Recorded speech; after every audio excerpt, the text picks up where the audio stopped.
Do you want to reduce your energy bills? Or maybe you want to use greener energy? Go solar and get a discount. Right now, Which members can get a 7.5% discount on solar panels and their installation if you use Heatable, a Which trusted trader approved service.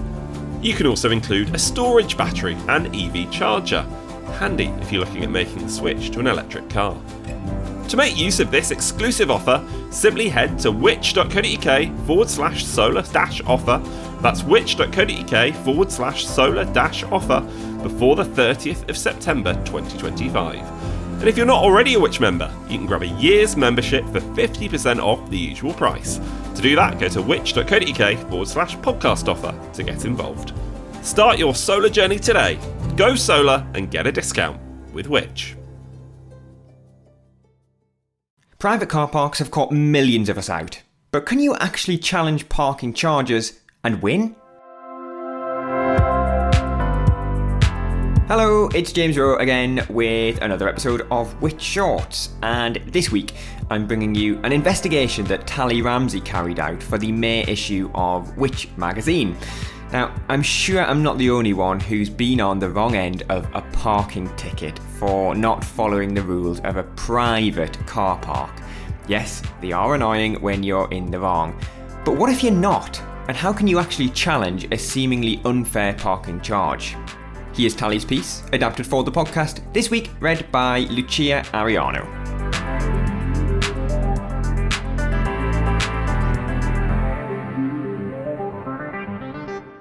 In the first half of 2023, car park management companies requested more than 5 million vehicle keeper details from the DVLA to issue fines to drivers. This went up again by more than 600,000 by the second half of the same year. Then by the first half of 2024, well over 6 million details had been requested. It can be aggravating when you make an honest mistake and a fine arrives through your letterbox. It's even more infuriating when you present evidence of the problem you faced and your appeal is dismissed. Many recipients of fines feel unfairly penalised. Julie, not her real name, was reduced to tears of frustration as she tried and tried again to pay for parking after using an app that wouldn't accept the car park's number. She tried calling the helpline written on the notice board but received no answer. Another driver suggested she download another app to her phone.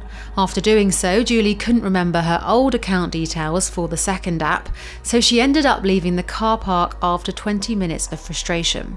She later received a parking charge notice, or PCN, for £50. These fines often feel widely disproportionate. One recent case seemed so unfair that it received widespread media coverage and soon saw the parking industry respond and accept there was an element of unfairness to their rules. The Private Parking Code of Practice was jointly created by the International Parking Community, the IPC, and the British Parking Association, the BPA, the two DVLA-credited trade associations that private parking operators must be members of to issue PCNs to drivers. A new code was announced last year and came into force in October, although some aspects of this code are phased. For example, existing car parks don't have to make changes to signage until December 2026. It comes after the government's statutory parking code under the Parking Act of 2019 was withdrawn following legal challenges lodged by several parking firms.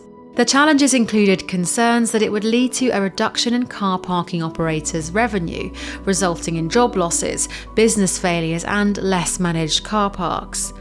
The RAC's head of policy, Simon Williams, said, "It's blatantly apparent from our research that drivers continue to have severe misgivings about the way private parking companies operate and are therefore very frustrated that the official government-backed code of practice has still not been introduced more than 5 years after it became law." So what do the trade associations have to say? They told us that the increase in the number of parking charges being handed out is due to more registered vehicles, inflation impacting the level of the charge, an increase in managed land, and more camera-controlled car parks. Only the introduction of the real government-backed code will bring fairness to the private parking sector, says the RAC. It also thinks that the code should include an acceptable cap on PCNs, along with a cap on debt recovery fees and an independent single appeals system. This just might happen as the government is planning to announce plans regarding its code of conduct in due course. Let's wrap up with some advice on how to appeal a parking ticket. Well, a PCN or other privately issued ticket isn't technically a fine and can't be imposed on you, but a private company could pursue you through the courts for payment. If the parking operator isn't actually a member of the BPA or IPC and has put the PCN on your vehicle, don't contact them unless they write to your registered address. If they're not a member of an accredited trade body, they can't access your details from the DVLA. If you receive a letter in the post, you should reply as they already have your details. If you choose to pay the PCN within 14 days, you'll likely be offered a discount of at least 40%. If you don't pay, you'll probably be sent letters demanding payment. These will come from the car park's operator, separate agencies, or debt collectors. Don't be surprised if the operator also adds on reasonable costs to cover the debt recovery. You may want to dispute your PCN if signs in the car park are misleading, you struggle to pay, or the charge isn't proportionate to the normal advertised costs of parking. Typically, this will apply to charges over £100. Another reason to dispute could be mitigating circumstances, such as health reasons or a vehicle breakdown. You can use our free tool to create a parking fine appeal letter. You can find the link in the show notes. In order to appeal, you must initially appeal to the car park operator that sent you the charge. You could also write to the landowner to strengthen your appeal. If you were issued a fine in a car park that's linked to a retailer or business, you can ask them if they would support your appeal or appeal on your behalf.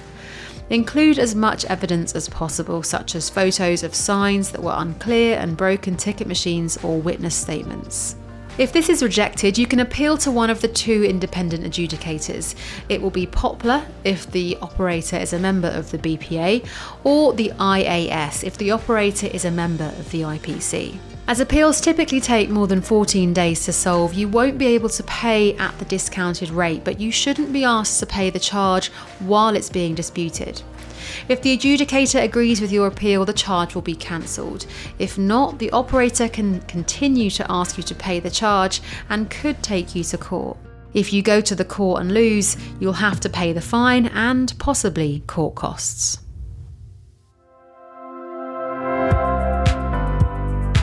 That brings to an end another podcast from Which. There's loads more for you to read about everything we discussed today. Just head to the episode description for more useful everyday advice.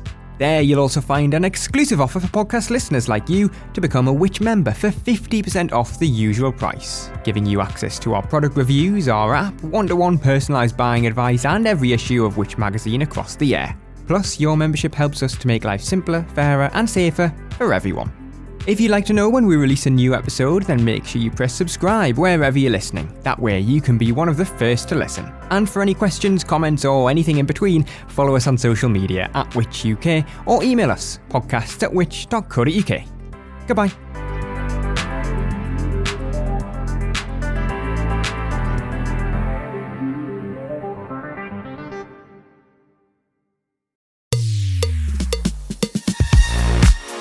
If you're enjoying this podcast from us here at Which, then why not become a Which member? Right now, we've got a special offer, especially for podcast listeners, meaning you can choose any of our 3 membership tiers for 50% off the usual price. Starting at just £39.50 for a full year, you can get Which magazine delivered direct to your door. For the same price, you could also choose a digital Which subscription, giving you access to all of our product reviews, the Which app, and the digital edition of Which magazine. What's more, you'll also be able to use the Ask Which service for personalised one-to-one buying advice.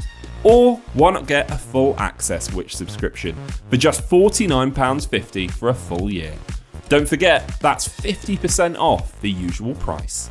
To join Which or to find out more, just head to which.co.uk/podcast offer That's which.co.uk/podcast offer, or click the link in the description for today's podcast for 50% off a Which annual subscription.